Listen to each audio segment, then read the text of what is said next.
Our next speaker, Ron Honberg, is an attorney. He serves as a senior policy advisor with NAMI, the National Alliance of Mental Illness. He's worked extensively in precedent-setting litigation affecting people with mental illnesses. He has provided technical assistance to attorneys and NAMI affiliates on legal and public policy issues. Part of getting the services that we need for our people with mental illness and mental health issues is that we have to have laws and regulations. Our speaker has worked as a vocational rehabilitation counselor for the state of Maryland and in a variety of direct service positions in the mental illness and development disabilities field. He is going to share with us, slides and all, so we didn't have him first thing. We know you're awake now. He's going to share with us his knowledge, his expertise as we continue this journey and try to know what the resources are and how to create the services and the care in our communities and let people access that care. Ron, thank you for being in Tyler, Texas. We welcome you as a speaker.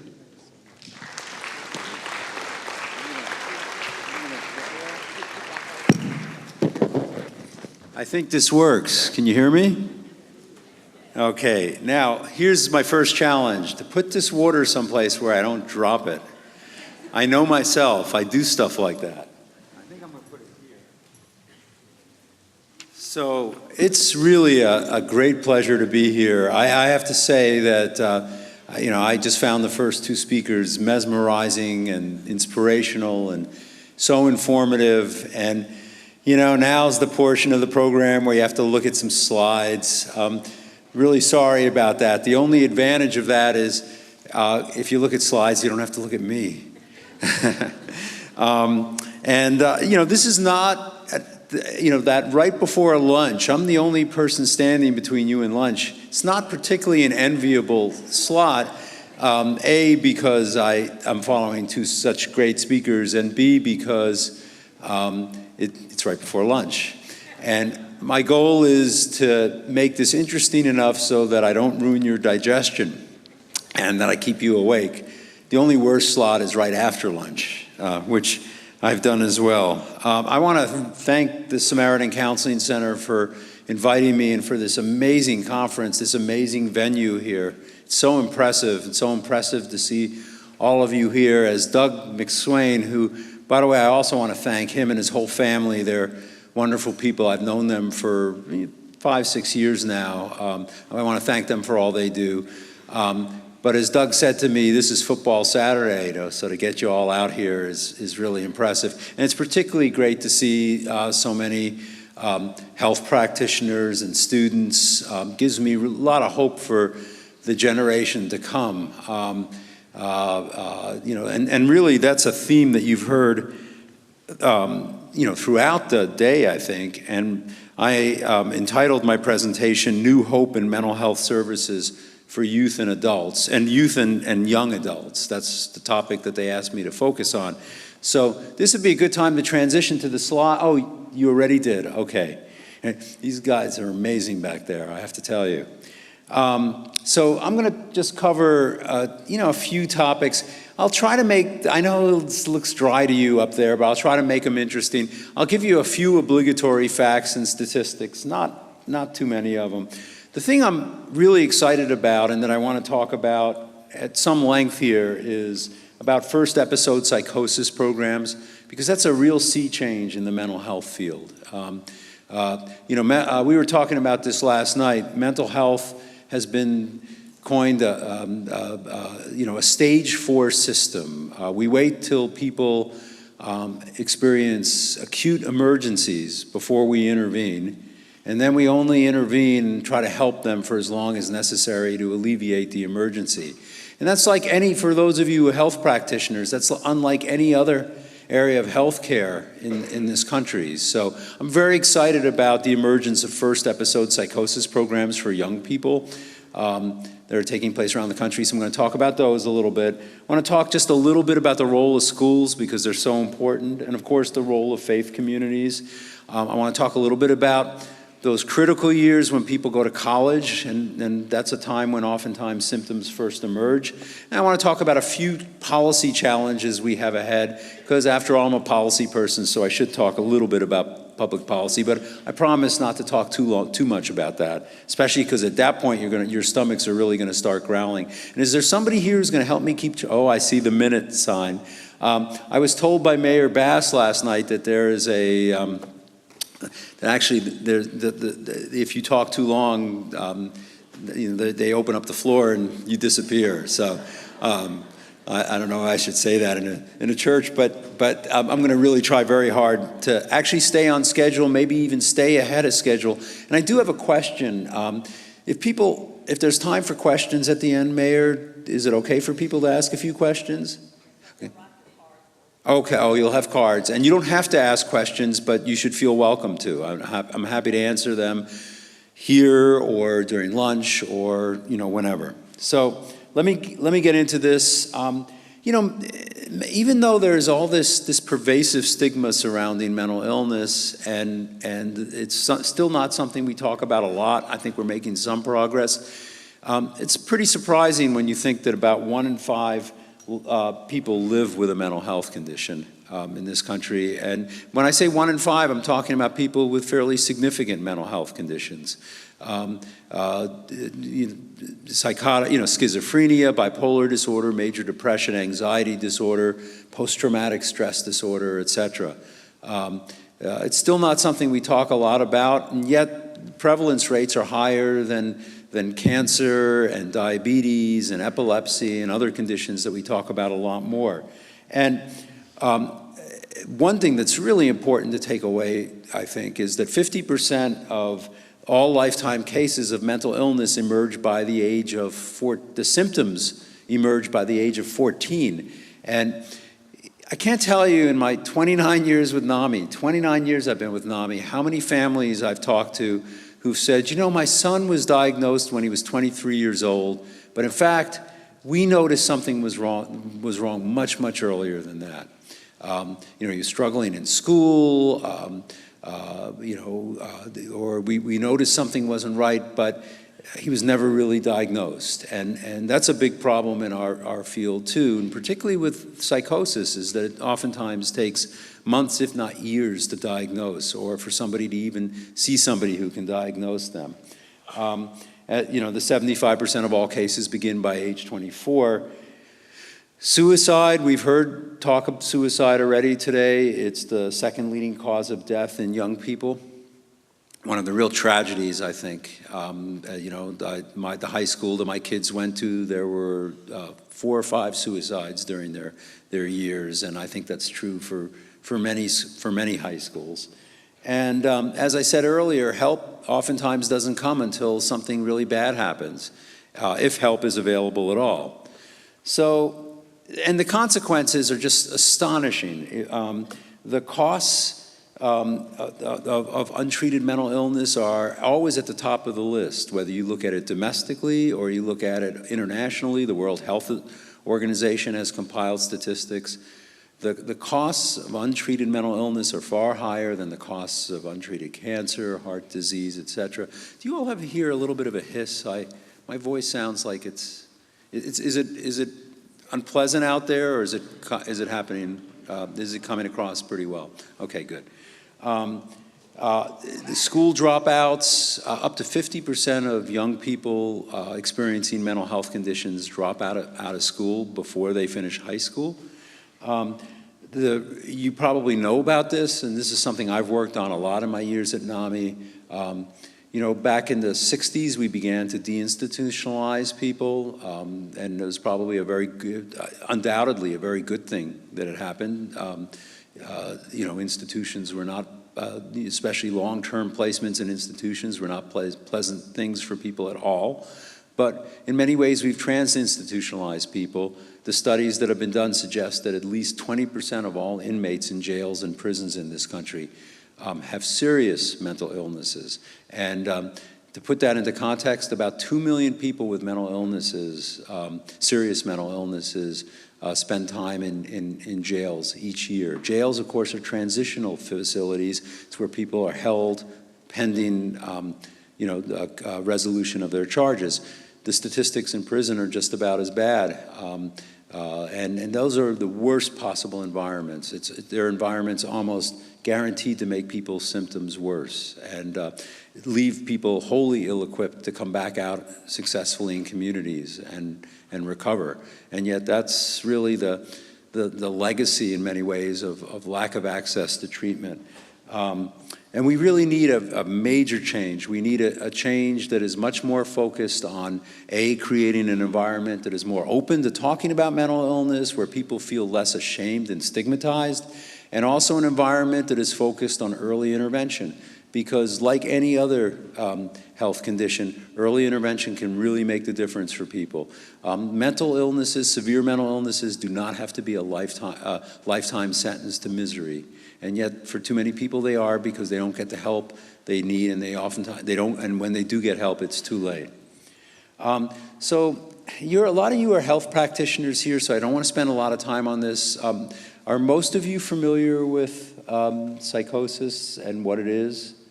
By the way, just to get on my soapbox for a second, I couldn't agree more with Mike. It's really gotten me kind of ticked off this week. Obviously the horror of what happened in Las Vegas, but how cavalierly, is that a word? Cavalierly, loosely. Okay, it is? Okay, good. It is in East Texas. And actually it is in New Jersey, where I grew up too.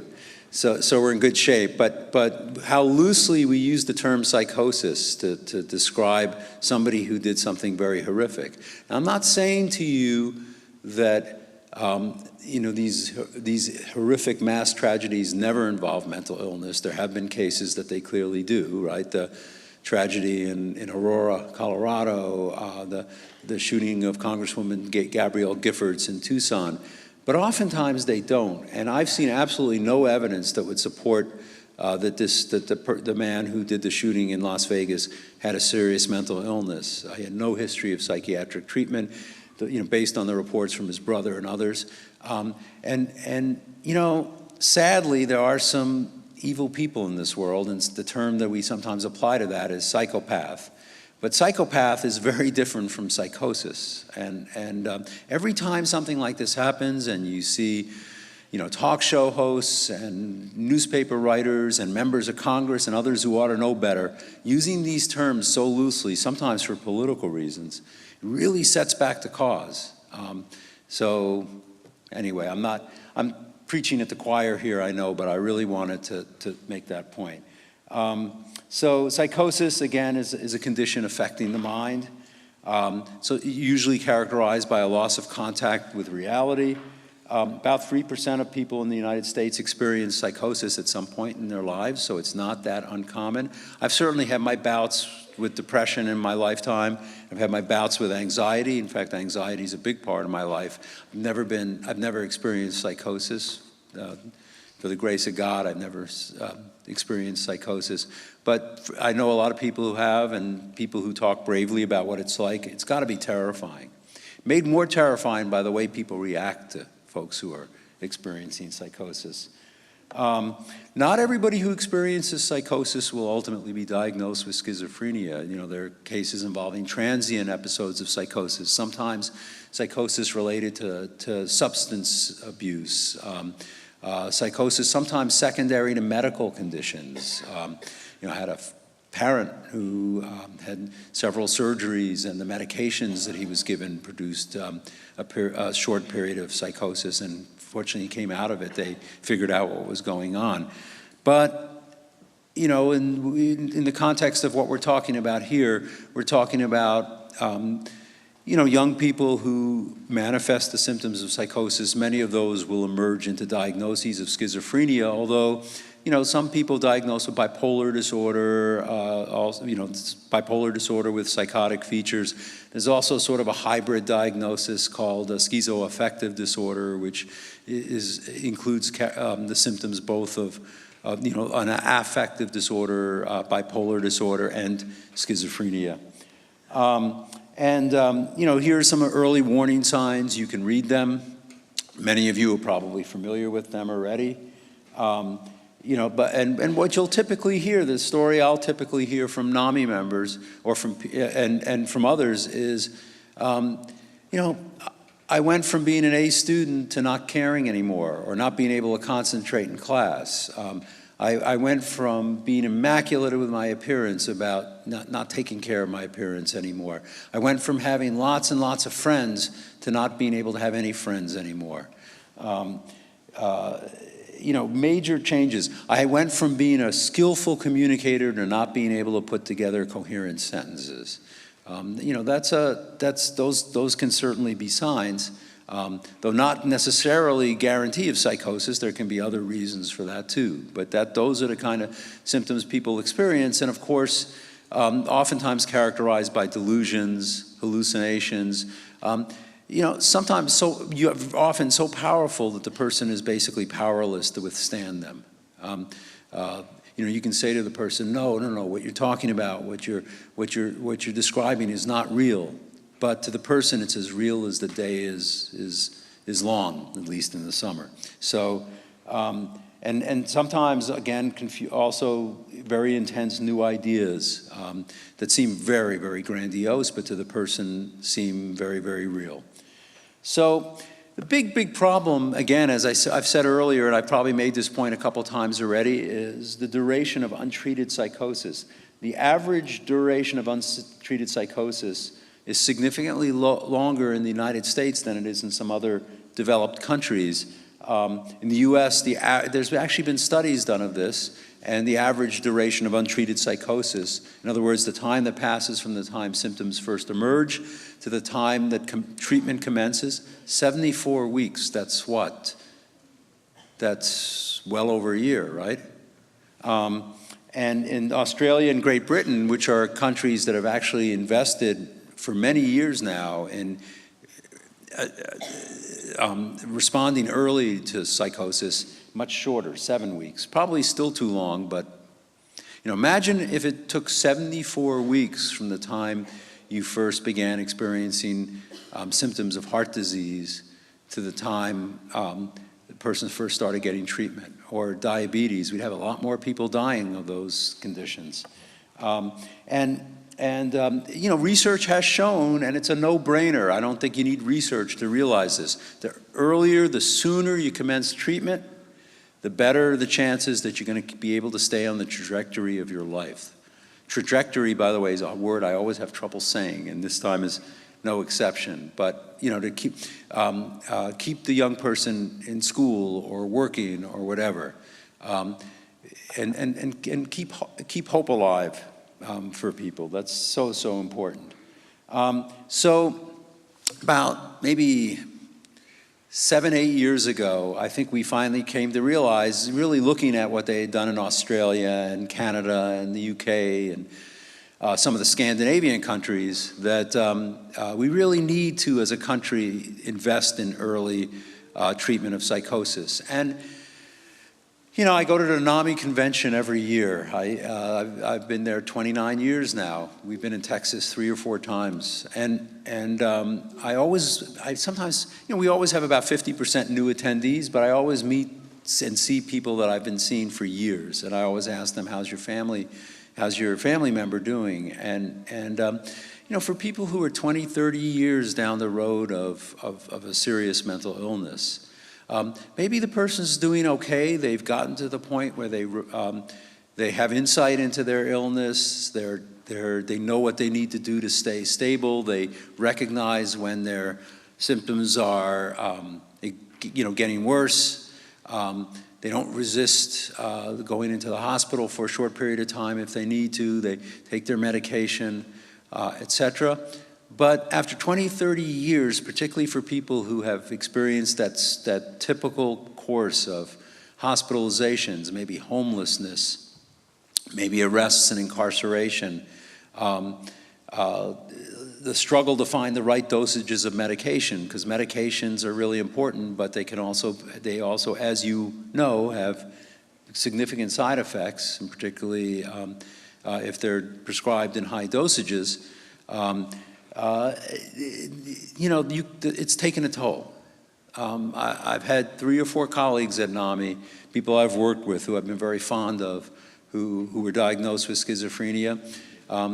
2 guys in particular who started at the same time I did, my age, and they're both dead now. They both died of, heart disease or, medical events. And, they both aged very quickly. And, I think the circumstances of their lives, maybe what they experienced before they were properly diagnosed or were willing to accept treatment may have contributed to that. I also think, frankly, and again, don't take this as an anti-medication message, because it's not, but I think the medications may have contributed as well, we have a long way to go, I think, before we really get to the point where we know where we find the treatment that really works for people. Probably the closest, our medical director, Ken Duckworth, says for people where other medications don't work, Clozaril is the closest to a miracle drug that we have, but it also has powerful side effects. So anyway, I'm going off on it. I go off on tangents. I didn't necessarily intend to even talk about that. So anyway, I think there was a real commitment made by the National Institute of Mental Health, by SAMHSA, the Substance Abuse and Mental Health Services Administration, 2 federal agencies, some of the smart researchers on schizophrenia in the country, to really try to do things a different way, and to really try to put some resources and energy into designing programs that are intended to intervene early. And to intervene early when symptoms of psychosis emerge requires more than just getting somebody to come in for treatment. There's so much education that has to take place. It has to be, when you think about it, given the ages that we're talking about here, late teens, early 20s, who do we have to educate? We not only have to, educate families and young people themselves, about what to look for, what to do to help friends, etc., and families as well. Given all the stigma that exists about these conditions, we never talk about them. But we also have to educate teachers and guidance counselors and clergy and others and physicians. 80% of psychiatric medications in this country are prescribed by non-mental health physicians. Only last year did my personal physician for the first time ask me about whether I was experiencing mental health symptoms as part of my physical. I felt like it was a breakthrough. As Patrick Kennedy has frequently says, we sort of forget about the body above the neck, when we do in general health care.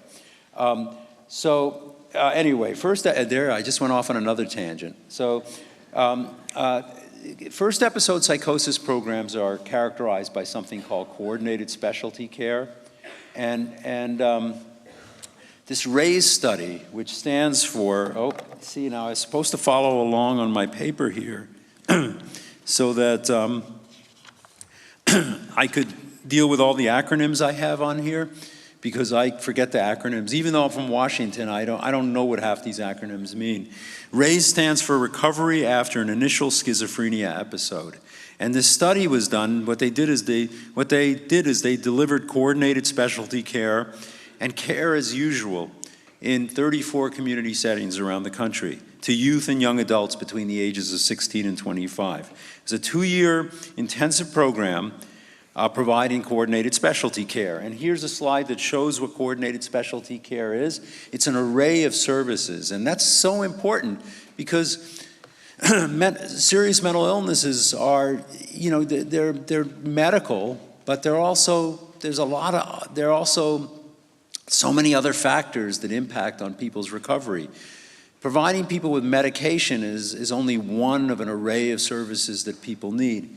And other services that are needed include some that are listed here, and there are many other services that are not listed here, but psychotherapy, case management, help with employment, help with housing, help with education. And the beauty of these coordinated specialty care programs is that they try to incorporate all of these things and in one setting, in one sort of coordinated setting, so that the services are provided in the most effective, coordinated way as possible. And not surprisingly, the RAISE study yielded really remarkable results. Young people experiencing the first symptoms of psychosis, some of whom were actually diagnosed with schizophrenia, most of them were able to stay in school, were able to continue to work, to stay connected to their families and friends. And this may be the most important thing of all, they were willing to engage in treatment. And when you think about it, we don't make it easy for people to engage in treatment. Sometimes we make it very, very unwelcoming to engage in treatment. So I want to just read you something that Pete Early wrote. Is anybody in here familiar with Pete Early? Pete is a prolific author, a former newspaper reporter, written lots of books, some of which have been nominated for Pulitzer Prizes. But he wrote a book about 5 years ago called Crazy, and it was after his son was diagnosed with mental illness. Pete went down to Miami and visited the jail and visited the hospitals there locally, and then followed people for a period of time to tell the story about how the mental health system there locally was working or not working. And the book is very mesmerizing, compelling, and if you ever have time to read it, I would strongly urge you to pick it up, because it really tells the story of, a mental health system that at that time in particular was broken in Miami. So Pete describes, not in the book, but actually he described it as at a conference he spoke, at a NAMI conference he spoke to, he described his son's first psychotic break. What happened? His son was in New York, and he actually, like we heard earlier, he actually called his dad. He was willing to try to get help at that point. He called his dad. He said, "Dad, something's really wrong with me. I'm hearing these voices. I'm really scared. I feel like I want to kill myself. I don't know what to do." And Pete got into his car and drove from the DC area where he lives up to New York. And a friend of his said, "Pete, I know one of the most prominent psychiatrists in New York City. You should take your son to see him." And that's what Pete did. And so here's what Pete wrote. He wrote, "My son's first break occurred when he was most open to the idea of engagement. He was scared. He didn't know what was going on, but he voluntarily went to see a psychiatrist. But the manner in which he was treated really closed the door at that opportune moment. The psychiatrist was proud of being the kind of doctor who tells it like it is. He told my son, 'You have a mental illness and you're going to be on medications for the rest of your life. They'll probably cause you to gain significant weight, and you probably won't be able to work in a regular job. If you don't take the medications, you're going to end up homeless, in jail, or dead.'" How do you think his son reacted? He said, "Hey, the heck with this. I don't want any part of this." So his son resisted getting treatment, and 6 months later he was arrested, tased, spent a couple nights in jail, still turned away from the emergency room for emergency psychiatric treatment because Pete was told, "You should have lied. You should have said he threatened to kill you." Hadn't actually threatened to hurt anybody. So he didn't meet the criteria for admission into the hospital, even though he was willing voluntarily to go into the hospital. And his son went through some tough years. But there's always hope, right? So his son today is doing really well, because his son was one of the people fortunate enough to sort of approach his condition like any other health condition. And he got the treatment he needed. He's paid a bit of a toll for it. He has gained quite a bit of weight, but he's working as a certified peer specialist for the Fairfax County Department of Mental Health. And in fact, he's a supervisory peer specialist. And he goes out on the road with Pete and tells his story. So, that's a successful outcome. But, could years of misery have been prevented had he been responded to a little differently? I actually had a little experience myself a few years ago. I tend to be a workaholic, as unfortunately it's sort of very typical of my profession as a lawyer. And I was in the NAMI office one night on a Friday about 9 o'clock at night. They turned the AC, it was in summer, they turned the AC off about 6. And all of a sudden I realized I was dizzy. I called my wife. She said, you know, you need to get yourself to an emergency room. You might be having a stroke, and don't drive yourself, whatever you do. So, of course, I listened faithfully to my wife. What did I do? I drove myself to the emergency room. And when you drive yourself, when you're walking in an emergency room, I don't know if that's true here, but it was at the local hospital in Arlington, Virginia, you stand in line, you know, and I was standing in line, and in front of me was a guy with a police officer, and he was shackled, handcuffed. And I don't know, reading between the lines, my guess is he had not committed a crime. But, you know, when you call 911 and, you know, you're having a heart pain, you know, they send the EMT officers. But if you call 911 about somebody having a psychiatric emergency, they send the police. And the police, you know, there's CIT programs all around the country, including, I'm really glad to hear, here in Tyler. And police officers can be remarkably compassionate, but for liability reasons, they shackle people. They handcuff people. So you can imagine, you know, you're having this scary, maybe psychiatric break, and you get responded to by being put in the back of a police car with you're cuffed. That in and of itself carries a trauma, right? So anyway, the man and the police officer get to the front of the line, and the woman kind of gets this disgusted look in her face, the one who's checking people in, and she says, "What's going on with him?" And the officer explains he needs an emergency psychiatric evaluation. She never looks at the guy. She says, "Take him up to the 9th floor." And I'm thinking, oh, great, I'm in for it, you know. Here I'm next in line. I get up there. I'm dressed about the same way I am today. I had been up on Capitol Hill that day. Big smile on her face. "Hello, sir, what can I do for you?" I mean, that speaks volumes, doesn't it, about how we respond to people with mental illnesses? So, all these tangents I'm going off on. So, back to first episode psychosis programs. Congress created and it's a good thing that Congress did, created a 10% set aside in the federal mental health block grant it basically said for states, as a condition for receiving this money from the federal government, 10% of that money has to go into sort of seed grants to create first episode psychosis programs. And at this point, they set aside about $50 million a year. $50 million sounds like a lot of money. It's not. It's a pittance when you're talking about all 50 states and how many communities we have. But it's a start. And there have been some states that have really invested big time into implementing these programs. Oregon, New York, Minnesota, and I'm glad to say Texas is really starting to work on this now. Indiana's another.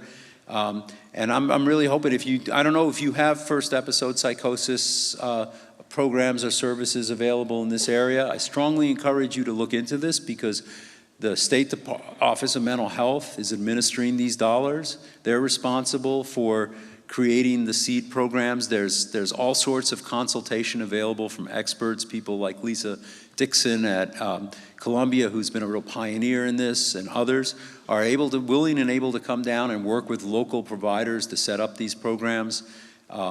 There's some federal money available. We've been working hard to try to get Medicaid to fund these services. Medicaid is the most important source of funding for people with mental illnesses. About 46% of all public sector mental health services are funded through Medicaid. So some states have are willing to fund this array of services, all these different services that people receive through coordinated specialty care.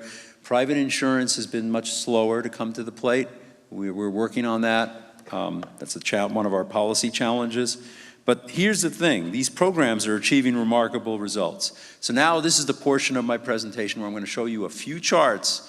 I'm going to go over them really quickly because I have a feeling I'm going to start seeing one of those signs pretty quickly. And I'm really worried about what the mayor told me will happen if I go over my time. But look at this. This bar on the left was the percentage of people, a percentage of hospitalizations in the last 3 months, and the bar on the left are the percentages of hospitalizations when people first started the program. 74% of these individuals had experienced hospitalizations. And over time, it was reduced to 14% and then 10% after people started receiving these services. Young people started receiving these services. Ditto with emergency room visits. Look at how look at how the line goes down. I think those are pretty dramatic. Percentages of people who have been able to remain in work and school after receiving coordinated specialty care, way, way up. In fact, very few of the individuals were in work or school when they first started the services, and many were able to return and stayed in work and school as a result of these services. This is a different program, the PEACE program, and I'm not exactly sure what that stands for, but significant reductions in hospital days, and very significant, much higher willingness to engage in mental health services. It's a very humanistic approach. It is an engaging approach. It is a big focus on trying to help inform the young person of what's happening to them, trying to help them come up with coping strategies, and there's a real emphasis on supporting the family. And that's another thing that hasn't, and all this stuff I'm saying, by the way, I'm not talking specifically about Tyler. I've actually been really impressed with how cohesive a community you seem to be. But families have oftentimes, even though families are the ones who at 3 in the morning are, dealing with the person in crisis, families are oftentimes shut out of the treatment system. They're oftentimes not communicated to by treatment providers. They're oftentimes not informed of what's happening to their loved ones and what they can do to support them. And this program really emphasizes what's called family psychoeducation. Functional, there's various scales they use to measure functional and adaptive skills, much higher after the young people receive these services. Now, this program is not the solution to all the problems, because it's at this point in time, usually in the states that have adopted them, only if these services are only available to people for 2 years. And while the need for services sort of ebb and flow over time, these are ongoing chronic conditions, so people need periodic services and supports. And I think these programs are still not old enough or haven't been around long enough so that they've really measured whether people stay engaged after the services are no longer available.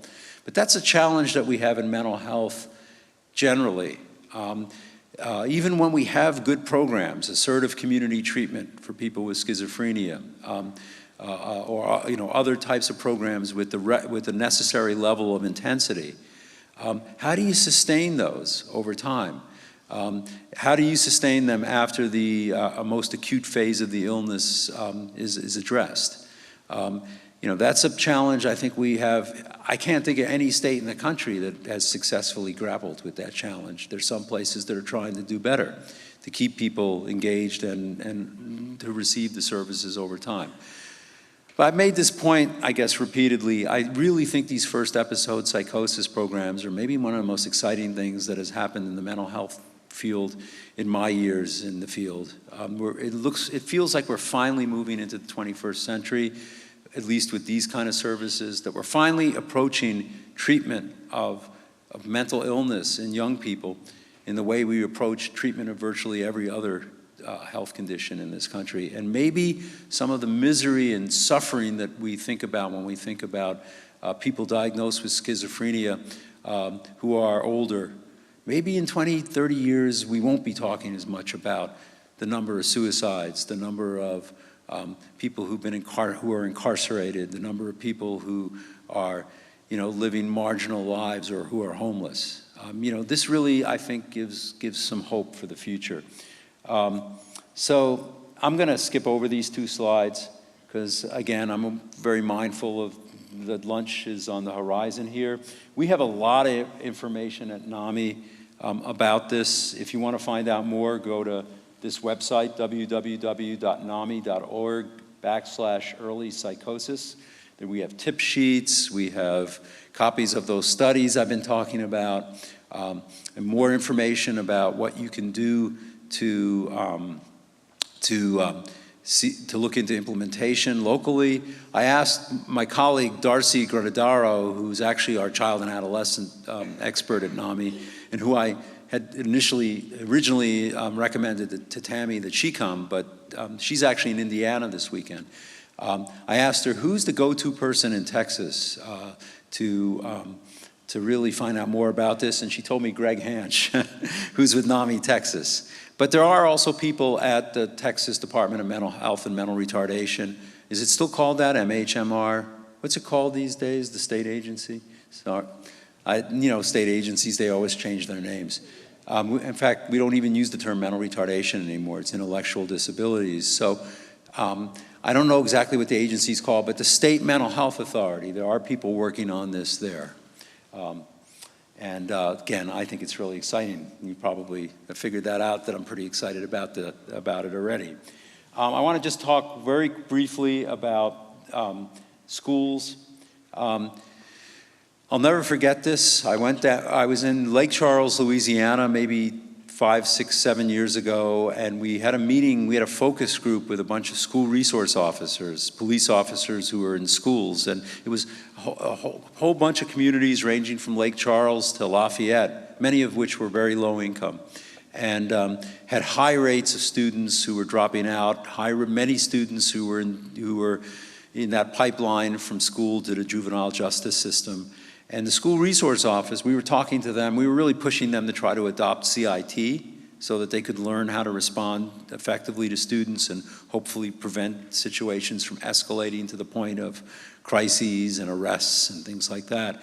And these officers expressed great frustration because they felt that the school, and if there's any teachers in there, my daughter's an elementary school teacher. I know how hard the job is. It's one of the most difficult and frankly underpaid jobs in the country. But the teachers really couldn't cope with kids who were manifesting behavioral problems, and so they would try to get them out of the classroom. And it would become the responsibility of these school resource officers to deal with them. And the resource officers felt that in some cases the teachers were part of the problem.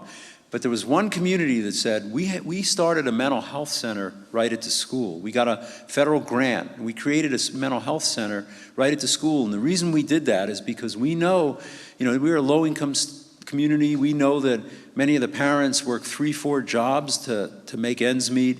They don't have time to take their kids to a mental health center.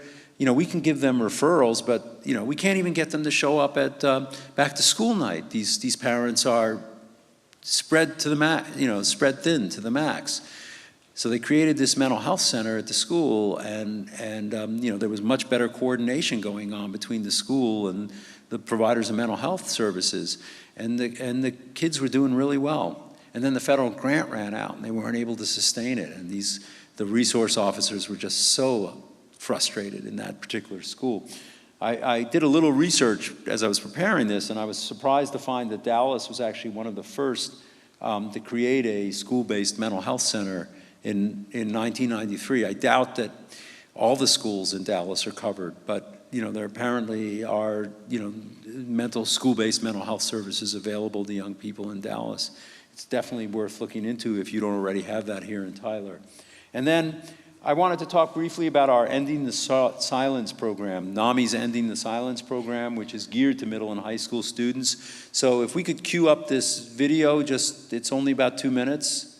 I was supposed to give you a better warning than this, I know, I apologize. At least you'll get a break from having to listen to me. Uh-oh. There we go. These guys are good. Now, coming to a classroom near you, from the nation's largest grassroots mental health organization, teens are calling it inspiring, unforgettable, life-changing. Half of all people living with a mental health condition start having symptoms by age 14, yet it takes 8 to 10 years for them to get treatment. Many teens are afraid to speak up when they need help. NAMI Ending the Silence changes that. How many of you know someone with a mental health condition? It's a great way for everyone to get help, whether it's helping others or you yourself getting help. It was such a touching experience. I have friends and family that go through this. It was an eye-opening experience to see. This could help so much if so many other classes and schools were introduced to things like this. Recovery is possible, and there is hope. They have lots of perceptions that you see in the media or shows that they watch. I don't think really helps them to understand what mental illness is. They need to know the warning signs. A program like this obviously gives them that information. For kids at this age, it's vital. There are plenty of programs that people can go to learn facts about mental health, but hearing a real story and talking to a real person and seeing that person be successful and seeing them be happy and telling their story gives kids such hope and such practical skills. They'll be able to use these skills for the rest of their lives after seeing this presentation. I would definitely recommend this presentation to other schools and other teenagers across the world. It's been a wonderful experience for our students to be working with NAMI. In any education setting, when students are sharing with their peers, it's more likely to be a meaningful experience for them than being just offered or searching for that information on their own. When I was at my lowest point, I definitely would have benefited from hearing someone else's story like mine. And it would have been really nice to know that there are other people out there like me. Now I know the signs that they go through so I can recognize it, and now I know what I can do to help them out. I really want this presentation to be shown like school-wide. There was a tragedy that happened earlier this year, and I really wish that they had something like this to show the kids so they knew that like they did have help and people out there do care. It's not just you who's experiencing it, it's a bunch of people. Like, I don't think people know that, and I think that they should. To learn more about how you can bring NAMI Ending the Silence to a school near you, visit nami.org/ETS or call us at 800-950-NAMI. Was the sound garbled a little bit? Okay, it was here, but that's maybe me. Okay, can we go back to the slides? Only a few more left. So this is what this conference is all about, and I don't think I have a huge amount to add. It's really gratifying to me to see how the faith community in Tyler has really rallied around mental health issues. I know that it is, it's always a struggle, but I think obviously it's very obvious to me how important the faith community, important faith is here in town. And I think oftentimes families will speak to their pastors or pastoral counselors or others. They're the first people that they'll turn to when they're concerned about a child. So keep up the great work you're doing, and applause to you, really. We have something we call FaithNet, which is a group of faith leaders, really from all faith communities, the Christian community, Jewish community, Muslim community, who are working together on these issues. It's been a little slow to grow, but again, something worth looking into. Finally, I want to talk just a little bit about that sort of critical time when young people transition to college, because that's such a stressful time, as we heard earlier today. And it can really be a time where it can be exciting, wonderful time, but it can also be a time when symptoms are triggered and where young people can be very, very vulnerable. And my experience has been that some counseling centers and colleges are better than others in terms of being able to respond to mental illness. That there's in some colleges, frankly, much more comfort dealing with the kind of life issues that young people, that students experience around, the stress of going to class and getting good grades, dating, all the things that happen at that age. But when a student begins to, we had a college, and I'm not going to mention which one, in DC, who responded to a student who went to the counseling center saying that he was having suicidal ideation. And they responded to him by expelling him. They didn't even refer him for services. They were sued and they lost, and they've changed their policies and practices since that time. And we hear about schools like Cornell where there were just epidemics of suicides, MIT and others. So this is a really very, very critical time. And NAMI, working with the JET Foundation, produced a college guide that I think is very, very, you can see the picture of it, the photo of it there, of the cover. I strongly urge you to download it and read it. It covers all these topics that you see in front of you. It's something that has really been disseminated quite widely, and frankly, a lot of colleges are utilizing it and have contacted us for more copies. One issue that it deals with is a tricky issue in our field, which happens oftentimes, which we oftentimes aren't aware of until a crisis occurs, and that is the sharing of information with family members. So we've got two federal laws. One is called HIPAA. You've all probably heard of HIPAA. And then the other is called FERPA, which you may or may not have heard of. HIPAA pertains to the sharing of individually identifiable health information. And HIPAA is perceived as being this draconian bar on communicating information. And the reality is, because I'm one of these masochists who actually has read all 1,500 pages of the HIPAA regulations, HIPAA is much more flexible and allows for much more flexibility in terms of sharing information than most people realize. And for example, allows for the sharing of information with caregivers if a person lacks capacity to provide consent, and even vests discretion with treatment providers to make the judgment that it is in the best interest of their patients to share information with family members. But that's not the way it's commonly understood. Now, when I say share information, I'm not talking about the intimate details of the therapeutic relationship, but I'm talking about things like diagnosis, treatment plan, medications and side effects, community resources, the thing that a family member needs to be effective as a caregiver. HIPAA is much more flexible in terms of allowing treatment providers to share that information. I do a workshop on HIPAA where I go into great detail on that, but I'll spare you from going into great detail. But if you want to talk more about it, I'm happy to talk about that, because I think HIPAA is one of the most misunderstood laws that exists in this country. And then there's FERPA, which stands for, and this is one of those, I wish I had made written a note and actually written out what it stands for. I think it's the Federal Education Rights Privacy Act. How many of you were shocked when you had kids that went off to college and you realized you weren't getting grade reports?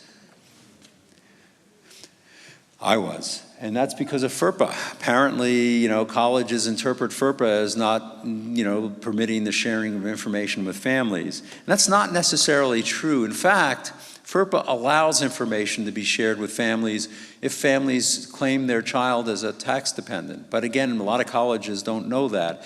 Why is FERPA, though, relevant to talking about mental health information? Well, if somebody goes to a counseling center and receives treatment there, and the treatment may involve something serious like suicidal ideation, and it's April, and the student is going home to his or her family for the summer.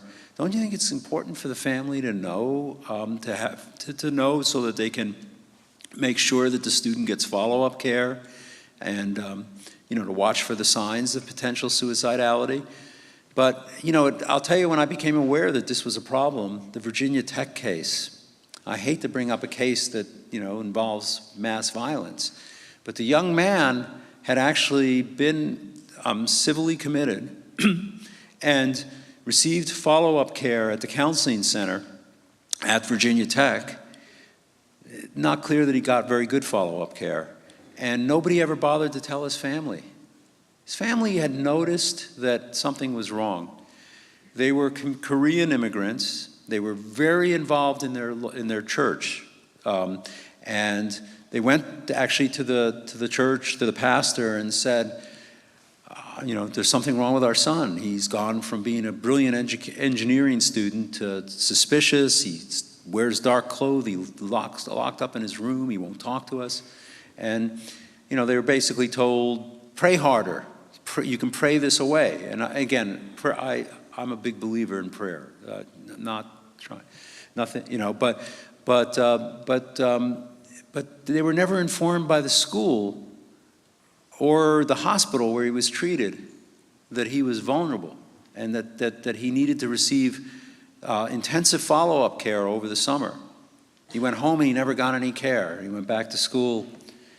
Fortunately, most of the time it doesn't result in such a terrible, horrific tragedy, but that's when I became aware of FERPA, and this college guide really talks about FERPA. And one of the things that I really like about it is there is information for students about that would enable them to sort of think when they start college what the information they would be comfortable having shared and with whom. And it includes a model authorization form for students that we've shared with a lot of colleges and some of which are using. So the college guide is something I'm quite excited about. I'm going to skip over this last slide because I think I've talked about most of this already, and because I just got the 5-minute sign. It's probably about 2 minutes now, right? 4 minutes. Okay, maybe I will talk about this last slide, just briefly. So the challenge is moving forward. Obviously, we need to support collaborative care models, and we need to particularly work hard to get them funded through Medicaid and through private insurance. You know, private insurance is very medically based, so they're used to paying for medication, maybe psychotherapy, but when it comes to paying for an array of services and supports, maybe as a bundled payment, it's been very difficult to get them to see the importance of that. And yet that's what collaborative care models are all about, whether it's first episode psychosis programs or assertive community treatment. Funding, you know, I hate to say throw money at the problem, it's going to be solved, but the fact is we still don't really fund mental health services in this country the way we do other health conditions, either in the research context or the service context. And this year we're particularly dealing with some challenges to funding at the federal level. I've done a number of one of the things I've done over the years is we did state budget reports where we tracked state budgets, sorry about that. And states, it's a roller coaster, depending upon, you know, most states actually are obligated through their constitutions to balance their budgets.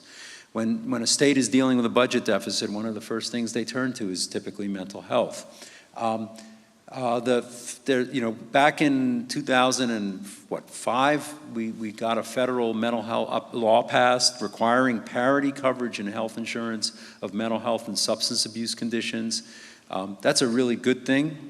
And it has made a difference, but implementation has been spotty, and particularly we're dealing with major problems around the country with workforce shortages, not enough psychiatrists, not enough psychologists, so we have to be more creative in our field. We also have to get insurance companies to be a little bit broader in terms of who they cover. I mean, I know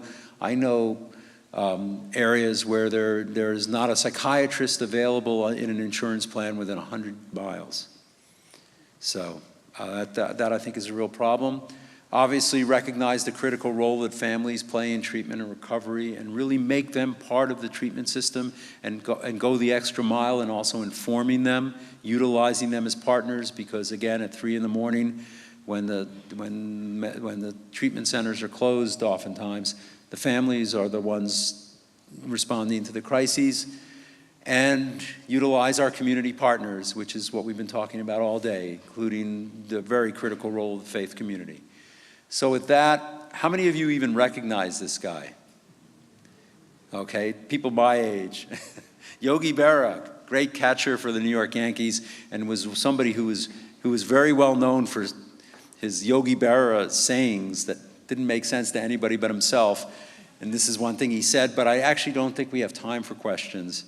Not unless you want to skip the first 15 minutes of lunch, but I'm happy to talk to you during lunch or later on. So I'll just say thank you very much. That's my contact information. You've been very patient, and I so appreciate being here.